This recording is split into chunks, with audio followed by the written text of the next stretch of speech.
ఈ బీదర్ ఈ పేరు ఎట్లా వచ్చిందంటే ఇక్కడ వెదురు అదే ఎల్తగడ్డలు అంటారు కదా, ఆ వనాలు ఎక్కువ ఉంటాయి. కన్నడలో దీన్ని బిదురు అంటారు. దాని ద్వారానే ఈ బీదర్ నగరం అని వచ్చింది.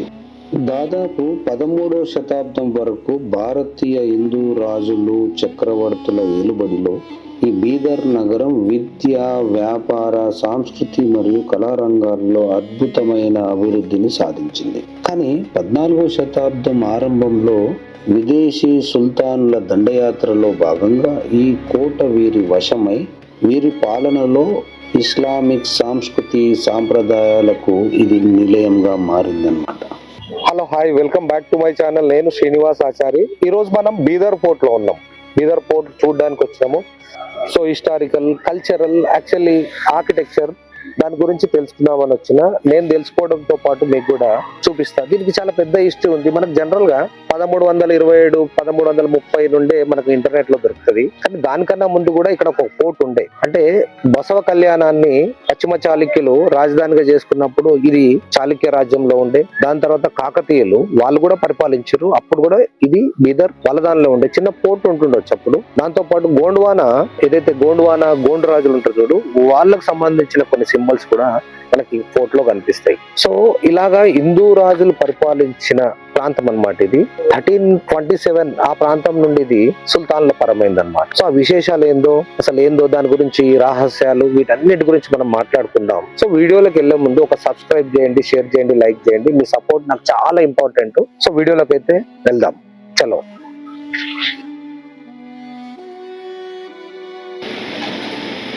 ఇప్పుడు మనం ఉన్నది షేర్జా దర్వాజా వద్ద.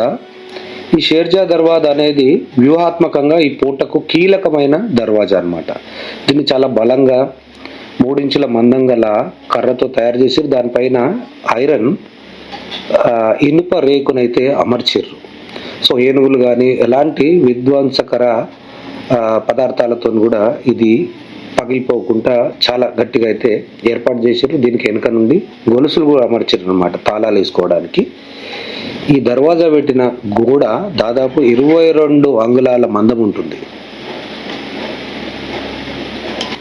ఈ షేర్జా దర్వాజా నుండి గుంబజ్ దర్వాజా వరకు దాదాపు 3000 మంది సైనికులు పహారా కాసేటోళ్ళు అన్నమాట. ఇక్కడ కనిపిస్తున్న ఈ చిన్న చిన్న గదులు సైనికులు విశ్రాంతి తీసుకోవడానికి ఏర్పాటు చేసినాయి. ఇప్పుడు మనం చరిత్ర గురించి మాట్లాడుకుంటే, ఢిల్లీ సుల్తాన్ అయిన అలావుద్దీన్ ఖిల్జీ 1323లో ఈ ప్రాంతాన్ని అయితే తన ఆధీనంలోకి తీసుకున్నాడు. దాని తర్వాత మొహమ్మద్ బిన్ తుగ్లక్, ఇతను ఒక ఇన్వేడర్. ఆయన ఈ దక్కన్ ప్రాంతాన్ని పూర్తిగా తన ఆధీనంలోకి తీసుకొని వారి సామంతులను గుల్బర్గా ఫోర్ట్ లో అయితే నియమించిండు అనమాట. అక్కడ నుంచి పరిపాలన చేసేవాళ్ళు. సో 1347లో గుల్బర్గా వద్ద ఈ సామంతులు తిరుగుబాటు చేసి బహుమని రాజ్యాన్ని అయితే స్థాపించారు. ఆయన పేరు అహ్మద్ షావలి అన్నమాట. 1427లో గుల్బర్గా నుండి బహుమని రాజులు తమ రాజ్యాన్ని, దాని రాజధానిని అయితే గుల్బర్గా నుండి మనకి ఇక్కడికి అంటే బీదర్కి అయితే మార్చారు అన్నమాట. ఆ తర్వాత ఇక్కడున్న ఫోర్ట్ ను నేలమట్టం చేసి దానిపైనే ఈ నిర్మాణాలు, ఈ కట్టడాలు అయితే కట్టిర్రు. ఇక్కడ కనిపిస్తుంది చూడండి, పెద్ద కందకం అన్నమాట. జనరల్ గా భారతదేశంలో ఏ ఫోర్ట్ లో అయినా సరే కందకం అనేది మస్ట్ అండ్ షుడ్ అన్నమాట. అది హిందూ రాజుల ఫోర్ట్ అయినా సరే, ముస్లిం రాజుల ఫోర్ట్ అయినా సరే, ఎవరైనా సరే, మన ఇండియన్ కింగ్స్ కూడా, నేటివ్ ఇండియన్ కింగ్స్ కూడా చాలా టఫ్ ఉంటుంది అనమాట. టఫ్ ఫైట్ ఇస్తుండే వాళ్ళకి. సో దాని నుండి రక్షించుకోవడానికి వాళ్ళ అనుక్షణము ఈ రక్షణ చర్యల్లో భాగంగా రకరకాల కన్స్ట్రక్షన్స్, రకరకాల రక్షణ పద్ధతులను అవలంబించటం. ఇది ఒక వాచ్ టవర్. ఇది జనరల్ గా ఏంటంటే ఇక్కడ నుంచి సైనికులు వాచ్ చేస్తూ ఉంటారు. ఇంత పెద్ద కందకం చూడండి, నీళ్లు నింపి ముసళ్ళు వేసేవాళ్ళు. ఇందులోంచి ఇక్కడ రావాలంటే చాలా కష్టం. వచ్చినా కానీ గోడ ఎక్కేవాళ్ళు కాదు. గోడ ఎక్కడానికి ట్రై చేసినా ఇక్కడ నుంచి సైనికులు వాళ్ళ మీద కొన్ని రకాల వేడి పదార్థాలు లేదంటే నామ్స్ తోని దాడి చేస్తారు అన్నమాట.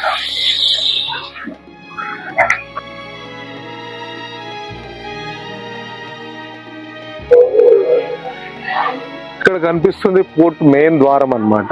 సో ఎట్లాగూ 2-3 అంచెలు ఉంటాయి కాబట్టి ఇక్కడ ఉన్న ఈ వాల్ ఉంది కదా, ప్రధాన కోట ప్రహరీ అన్నమాట.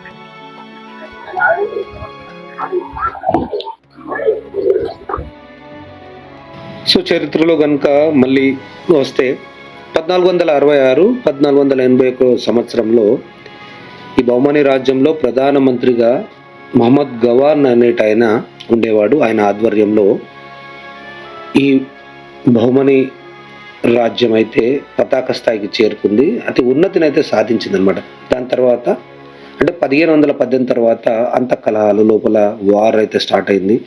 దాంతో వాళ్ళు ఏం చేశారంటే 5 స్వతంత్ర రాజ్యాలుగా విడిపోయారు. అవి అహ్మద్నగర్, బీదర్, బిరార్, బీజాపూర్ అండ్ గోల్కొండ. ఈ స్వతంత్ర రాజ్యాలుగా ఇవి అయితే 5గా విడిపోయినాయి అన్నమాట. సో ఆ మధ్యలో మొఘళ్ళు కూడా క్యాప్చర్ చేసుకుర్రు, మళ్ళీ దాని తర్వాత తిరిగి వీళ్ళు తీసుకున్నారు. సో ఫైనల్గా అయితే నిజాం, హైదరాబాద్ గోల్కొండ సుల్తానేట్ హైదరాబాద్ నిజాం అయితే ఫైనల్గా దీన్ని ఆక్యుపై చేసుకుంటూ వాళ్ళ నుండి బ్రిటిషర్ చేతులకు పోయింది. భారతదేశానికి స్వాతంత్రం వచ్చిన తర్వాత 1947 తర్వాత ఇది భారత భూభాగంలో అయితే కలిసి మైసూర్ రాష్ట్రంగా ఏర్పడ్డదన్నమాట. సో ఇది రంగీన్ మహల్ అద్భుతమైన కళాఖండం అని చెప్పొచ్చు. అద్భుతమైన కన్స్ట్రక్షన్ లోపల ఉంటుంది. ఇప్పుడైతే గేట్ లాక్ వేసిర్రు, అనుమతి అయితే లేదు. ఇక్కడ కనిపిస్తుంది మ్యూజియం అన్నమాట. ఇక్కడ అప్పటి పురాతనమైన వస్తువులు ఎన్నో భద్రపరిచిర్రు, వెళ్ళి చూడొచ్చు. ఈ 5 స్వాతంత్ర రాజ్యాలు ఒక్కటై విజయనగర సామ్రాజ్యంపై దండయాత్ర కొనసాగించి తల్లికోట వద్ద విజయనగర ప్రభు అయిన రామరాయలను అయితే హతమార్చి విజయనగర సామ్రాజ్యాన్ని అయితే పూర్తిగా ధ్వంసం చేస్తాయి అన్నమాట. సో చెప్పడం మర్చిపోయాను, ఈ కోటను పూర్తిగా పర్షియన్ ఆర్కిటెక్చర్ స్టైల్లో అయితే నిర్మించారు. బహుశా ఆ ఆర్కిటెక్ట్ కూడా పర్షియన్ ఆయన అనుకుంటా.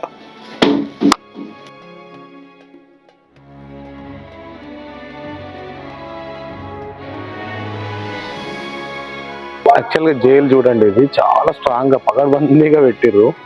అంటే అంటే విజయనగర సామ్రాజ్యం నుండి ముక్కుంటుండే వీళ్ళకు. అంటే చాలా బలమైన సామ్రాజ్యం కదా. సో వీళ్ళకి శత్రువులు ఎక్కువ ఉండేటోళ్ళు, వాళ్ళకి భయము. అంటే అప్పుడు అఫెన్స్ చేసే ఖైదీలు ఎవరు ఉండేట్టు, దొంగతనాలు, హత్యలు అలాంటివి ఏమి ఉండకపోవు కదా. ఓన్లీ రాజకీయ ఖైదీలే. పక్క రాజ్యము సైనికులను, రాజులను బంధించడానికి చాలా స్ట్రాంగ్ గా కట్టింది చూడండి. వాళ్ళు కూడా ఎంత పైకి ఉంది. మన చెంచల్ కూడా జైలు తలపిస్తుంది చూడండి. సో జైల్ కాంప్లెక్స్ అయితే చాలా పకడ్బందీగా ఉంది చూడండి. సో ఒకటి అర్థం కాదు, మన భారతదేశంలో బయటికి వెళ్ళి వచ్చిర్రు, దురాక్రమణ చేసిర్రు, దండయాత్రలు చేసిర్రు, మనోళ్ళనే భారతీయులనే పట్టుకొని జైల్లో వేసి. భారతదేశము దాదాపు 1200 సంవత్సరాలు అయితే ఈ దురాక్రమణదారుల చేతుల్లోనే మొత్తం నాశనం అయిపోయింది మొత్తం. దానికి ఒకటే ఒక కారణం, భారతీయులలో ఐక్యత లేకపోవడమే. అందుకే దాదాపు 1000 నుండి అనుకోండి 1100 శతాబ్దం నుండి ఇన్వేడర్స్ ఇదే అన్నమాట. ఇక ప్రపంచంలో అత్యధికంగా అణిచివేయబడినది ఎవరంటే భారతీయులే అని అనుకుంటుంది.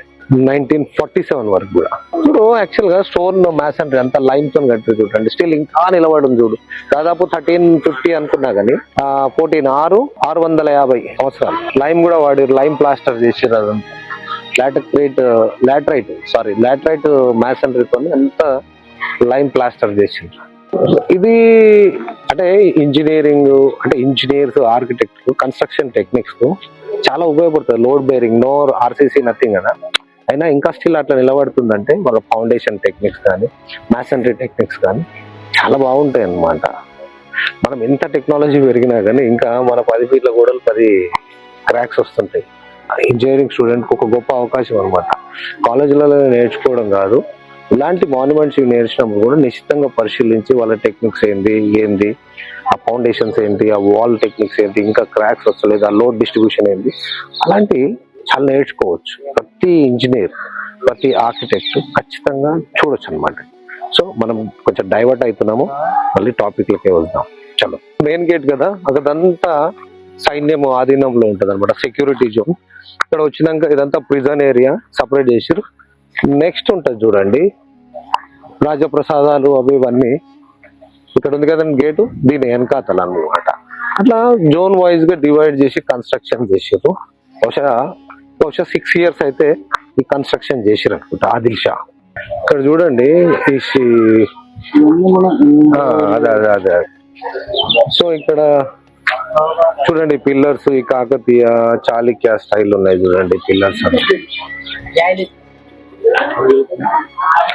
సో ఏదో బిల్డింగ్ డిస్ట్రాయ్ అయితే తెచ్చి పెట్టారు, చాలా ఉన్నాయి చూడండి. సో ఇదైతే చాళుక్యాస్, అబ్సల్యూట్లీ చాళుక్యాస్ ఇది. నందులు ఉన్నాయి, బహుశా బయటకు వెళ్ళి తెచ్చినాయో మరి ఇక్కడో నాకేం తెలియదు.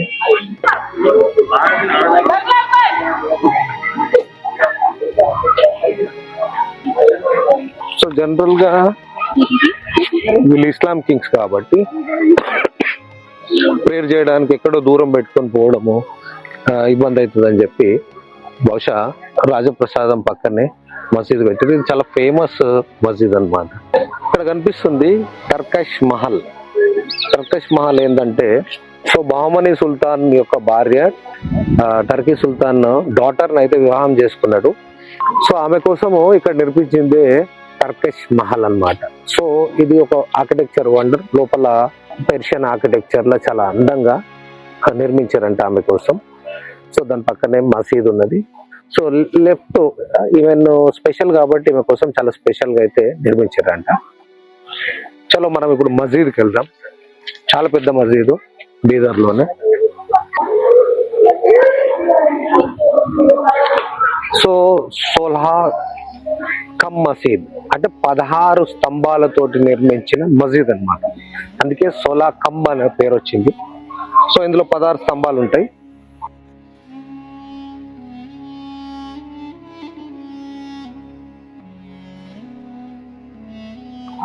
మసీద్ 1423 అండ్ 24 లా నిర్మించారు. 16 స్తంభాలు అంటే మధ్యలో ఉంటది కదా, మధ్యలో అన్ని స్తంభాలు చూడండి, 16 స్తంభాలు ఉంటాయి. ఆ పేరు మీదనే ఈ మసీద్ పేరు వచ్చింది. దాదాపు ఔరంగజేబ్ వరకు కూడా నమాజ్ చేసుకున్నారు ఇది. సో ఇది హోలీ ప్లేస్ అన్నమాట. సో భారతదేశంలో కూడా అతి పురాతనమైన మసీద్ అన్నమాట.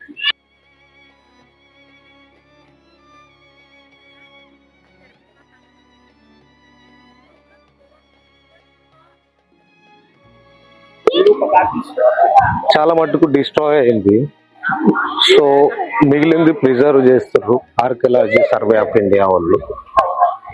కానీ చాలా భాగం అయితే డిస్ట్రాయ్ అయిపోయింది. కొన్ని మెయిన్ కట్టడాలే ఇంకా మిగిలి ఉన్నాయి అన్నమాట.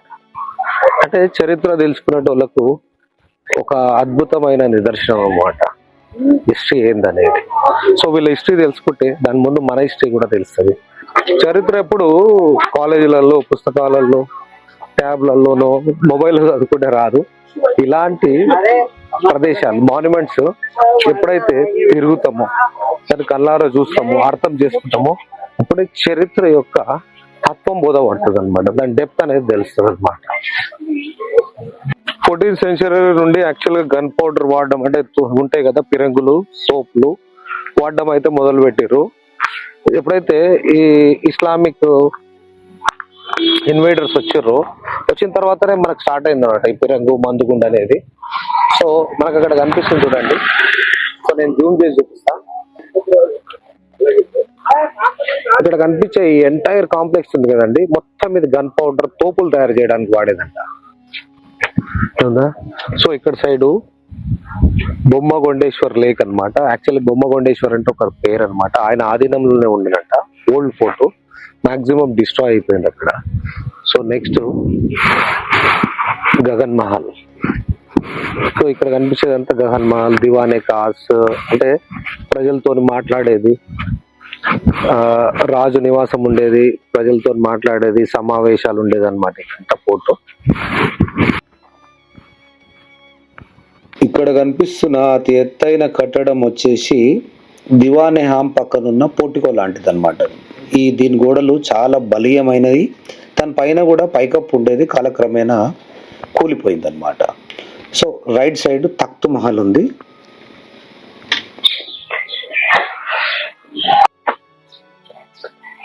సో ఇది తఖ్త్ మహల్. సుల్తాన్ ఎవరైతే సుపీరియర్ సుల్తాన్ ఉంటాడో ఆయన రాయల్ ప్యాలెస్ కమ్ ఆడియన్స్ తోటి మీట్ అయ్యేదంటే ఇది చాలా గ్రాండ్ గా ఉంది చూడండి, చాలా పెద్దగా ఉంది.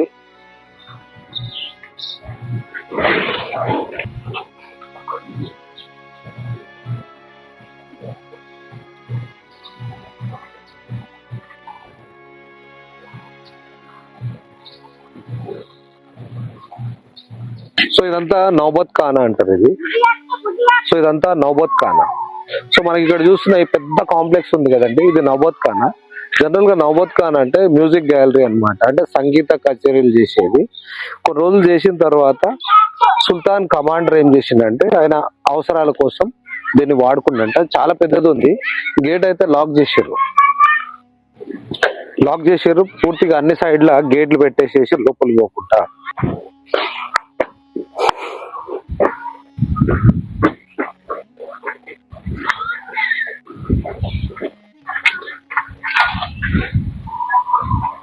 సో ఇక్కడ నుంచి మెట్లు ఉన్నాయి లోపలికి పోవడానికి.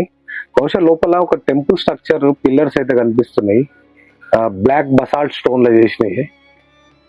సో ఇక్కడ కూడా పద్మం ఉంది చూడండి. బహుశా ఇది లోపల ఏదో టెంపుల్ లాగా అనిపిస్తుంది, క్లోజ్ చేసి పోవడానికి అయితే లేదు. మీకు చూపిస్తా, కొన్ని పిల్లర్స్ ఆనవాళ్ళు కూడా ఉన్నాయి, పిల్లర్స్ ఉన్నాయి ఏదో టెంపుల్ లాగా.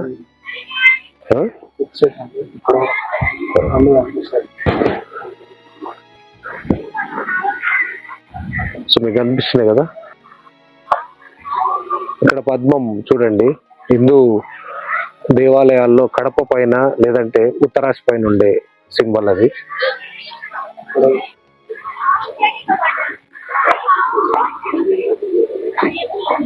సో ఇక్కడ కూడా ఉంది చూడండి, ఈ వాల్ పైన ఇక్కడ కూడా ఉన్నది చూడండి.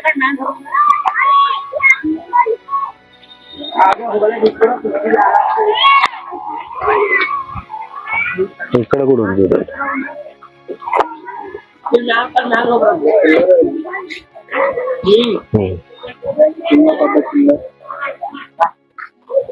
బహుశా ఇది టెంపుల్ ను మరి డిస్ట్రాయ్ చేసి దాన్ని వాడారేమో. సో ఇది బీదర్ చరిత్ర అన్నమాట. ఎన్నో అనుమానాలకు తావిస్తుంది. ఇప్పుడు మనం చూసినాం కదా వెనక ఫోటో, అంటే హిందూ చిహ్నాలు ఉన్నాయి, హిందూ సైన్స్ ఉన్నాయి. మరి అది లోపల టెంపుల్ డిస్ట్రాయ్ చేసి కట్టిన తెలియదు. సో మన దగ్గర చాలా మిస్టరీస్ అన్నమాట. ముఖ్యంగా ఎవరైతే అంటే ఈ దురాక్రమదారులు బయటకు వచ్చిన ఉన్నారు, ఈ కింగ్స్ అనండి, రాజులు అనండి, ఎవరన్నా జనరల్ గా వాళ్ళు ఏం చేశారంటే వాళ్ళకు ఒక ట్రాన్స్లేటర్ ను, రైటర్ ను పెట్టుకొని వాళ్ళ చరిత్రను అద్భుతంగా, అంటే అద్భుతంగా చాలా బాగా, బ్లాక్ షేడ్స్ అన్ని లేకుండా అంత పాజిటివ్ గా రాసుకున్నారు. సో వాళ్ళకి అవైలబుల్ ఉంది. మన రాజులు, మన భారతదేశ రాజులు జనరల్ గా ఇలాంటి ఏం చేయలేదు అనమాట. వాళ్ళ గురించి ఏం ఎవరిని అపాయింట్ చేసుకోలేదు, వాళ్ళ స్వీయ చరిత్ర లేదు రాసుకోలేదు కాబట్టి. సో మనకు ప్రదేశాల గురించి కూడా ఆధారాలు అయితే ఏం ఉండయి, మనకు ఎవిడెన్సెస్ చాలా తక్కువ. సో ఏదన్నా తెలుస్తుంది అంటే ASIA, archaeology survey of India reveal చేసే, ప్రూఫ్ చేసినాయి వాళ్ళు, అంటే ఉంచిన విట్నెసెస్, దాని ఆధారంగానే మనకు తెలుస్తుంది తప్ప మాక్సిమం మనకు నిజమైన చరిత్ర అయితే మాక్సిమం తెలుస్తలేదని నేను అనుకుంటున్నాను. ఇది నా పర్సనల్ ఒపీనియన్. సో ఈ వీడియో కనుక నచ్చినట్లయితే ప్లీజ్ సబ్స్క్రైబ్ చేయండి, షేర్ చేయండి, లైక్ చేయండి. మళ్ళీ ఇంకో కొత్త వీడియోతో మీ ముందుకు వస్తాను. మీ శ్రీనివాస్ ఆచారి. సబ్స్క్రైబ్ మాత్రం మరవకండి. Thank you very much.